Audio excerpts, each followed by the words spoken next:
আমি যদিও আমি আন্দোলন কৰিছো তাৰ মাজতে আমি স্পষ্টভাৱে আমি চৰকাৰক আমি ক'ব বিচাৰিছো যে আমাৰ জনপ্ৰিয় শিল্পী হাৰ্টথ্ৰব জুবিন গাৰ্গৰ যিটো ন্যায় আজিৰ তাৰিখলৈকে কিন্তু চৰকাৰে দিব পৰা নাই। তাতেও আমি উত্থাপন কৰিছো যে জুবিন দা যিহেতুকে আমাৰ প্ৰাণৰ শিল্পী আছিল, সেইগৰাকী জুবিন দাৰ আজি তাৰিখলৈকে অসমৰ জনসাধাৰণে যিটোকে ন্যায় দিব লাগিব বুলি আজি বিভিন্ন দাবী উত্থাপন কৰি থকা হৈছে। আমিও আজি আদিবাসী ছাত্ৰ সন্থাই আমি এটাই কথা ক'ব বিচাৰিছো যে আজি 30,000তকৈ অধিক লোকে জুবিন দাক স্মৰণ কৰিছে আৰু সেই গণসমাৱেশৰ মজিয়াৰ পৰাই যে 30,000তকৈ অধিক লোকে মায়াবিনী ৰাতিৰ বুকুত এই গীতেৰে পৰিৱেশন কৰি জুবিন দাক ন্যায় দিব বুলি আজি দাবী উত্থাপন কৰা হৈছে।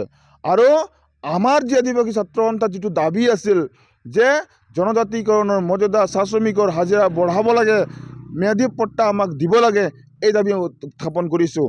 আজি এই বিজেপি চৰকাৰখনে কেৱল মাত্ৰ তেখেতসকলৰ গাদী ৰক্ষাৰ স্বাৰ্থত জুবিন দাৰ ন্যায় প্ৰদান কৰিবৰ কাৰণে আজি তাৰিখলৈকে সক্ষম হোৱা নাই।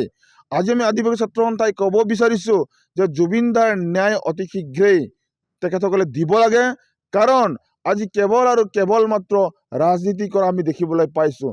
অসমৰ মুখ্যমন্ত্ৰী সন্মানীয় ডক্টৰ হিমন্ত বিশ্ব শৰ্মা ডাঙৰীয়াই কেৱল আৰু কেৱল মাত্ৰ তেখেতে কিছুমান পাবলুটি মাৰিছে আৰু কেৱল মাত্ৰ কিছুমান চলনাময় কথা কৈ এই যিটো জুবিন দাৰ যিটো ন্যায় প্ৰদান কৰিব লাগে সেই কথা আচলতে ডাইভাৰ্ট কৰিব বিচাৰিছে।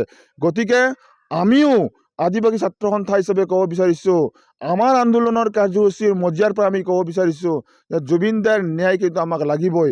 কাৰণ জুবিন দাই যিহেতুকে অসমৰ সকলো জাতি জনগোষ্ঠীৰ গানৰ মাধ্যমেদি সকলোকে কিন্তু একত্ৰিত কৰি ৰাখিছিল, সেইগৰাকী জুবিন দাৰ ন্যায় কিন্তু চৰকাৰে প্ৰদান কৰিব লাগিব, ন্যায় থাকিব লাগিব। আৰু যেতিয়ালৈকে চৰকাৰে জুবিন দাৰ ন্যায় নিদিয়ে তেতিয়ালৈকে আদিবাসী ছাত্ৰ সন্থাৰ যিমান অনুষ্ঠান প্ৰতিষ্ঠান হ'ব তাতে কিন্তু দাবী উত্থাপন কৰা হ'ব। আৰু জুবিন দাৰ যিটো স্মৰণীয় যিখিনি তেখেতসকলৰ আদৰ্শ যিখিনি আছিল সেই আদৰ্শ মানে জীয়াই ৰাখিবৰ কাৰণে অহৰহ চেষ্টা কৰি যাব, এই কথাটো স্পষ্ট। 2026 চনৰ আগতে আদিবাসী ছাত্ৰ সন্থাই যিখিনি দাবী উত্থাপন কৰি আহিছে যে জনজাতিকৰণৰ মৰ্যাদা, চাহ শ্ৰমিকৰ হাজিৰা আৰু ভূমি পট্টা দিব লাগিব, এই কথাটো স্পষ্ট। অন্যথাই বিজেপিক কিন্তু অহা যি অসম বিধানসভাৰ নিৰ্বাচন আছে 2026 চনত, এই অসম বিধানসভাৰ নিৰ্বাচনত কিন্তু বিজেপি চৰকাৰক কিন্তু আমি এশকণি দিবৰ কাৰণে ইতিমধ্যে আমি কঁকালত টকালি বান্ধিছোঁ। আদিবাসী ৰাইজে কিন্তু সংকল্প লৈছে যে বাগানত যদি কিবা কাৰণত 2026 চনৰ অসম বিধানসভা নিৰ্বাচন হ'ব আৰু প্ৰচাৰৰ কাৰণে যেতিয়া আমাৰ যিবিলাক নেতা পালি নেতা আহিব বিজেপিৰ, তেখেতসকলক কিন্তু খেদা হ'ব, এই কথাটো স্পষ্ট আজি আমি কৰি দিছোঁ। কাৰণ আজিৰ তাৰিখত আদিবাসীবিলাক ইমানো হোজা হৈ থকা নাই, আজিৰ তাৰিখত আদিবাসীসকল ইমানো বুৰ্বক হৈ থকা নাই যে কেৱল আৰু কেৱল মাত্ৰ আদিবাসীৰ ওপৰত ৰাজনীতি কৰি থাকিব আৰু ভোট বেংক হিচাপে ব্যৱহাৰ কৰি থাকিব। এয়া কিন্তু আমি সহ্য কৰিব পৰা নাই। কাৰণ ST আমাক লাগিবই, ভূমিপট্টা আমাক লাগিবই আৰু চাহ শ্ৰমিকৰ হাজিৰা বঢ়াব লাগিব।